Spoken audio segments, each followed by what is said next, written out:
Yes. Punta kami doon sa Sapa kasi nanguha sila Eljik at saka Wilhelm ng buhangin. Maputik yung daanan natin. Mom. Yes. Ayaw, Mom. Yes. Dito na kami. Dami. Punta kami sa Sapa. Ang dapat eh. Opo. Ito na yung Sapa. Apate. Ay, naku, Chidchid.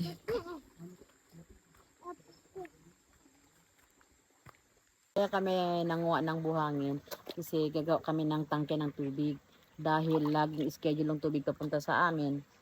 So, minabuti namin, nagmawa na lang ng tangke para hindi na kami mag-i-stack ng tubig sa batya. So, tangke na lang ang gagawin namin. Minsan din sa buong araw walang tagas. Mas mabuti na may tangke kami.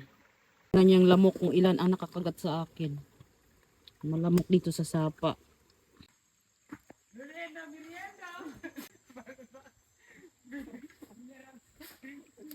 Yan, Mama, yan. Opo. Yan, mga mo.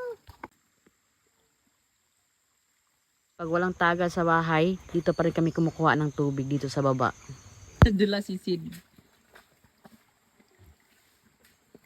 Uyos ako. Opo. Akan agoy. Bapa tayo?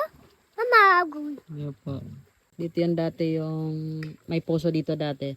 Tapos nag-upgrade, nagyan ng tangke. Eh sa laging baha, naano yung tangke tapos meron pa din tangke doon sa baba. Yun doon. Lahat na yan ay supply papunta doon sa baba, doon sa mga kabahayan doon sa baba. Sa may kalsada.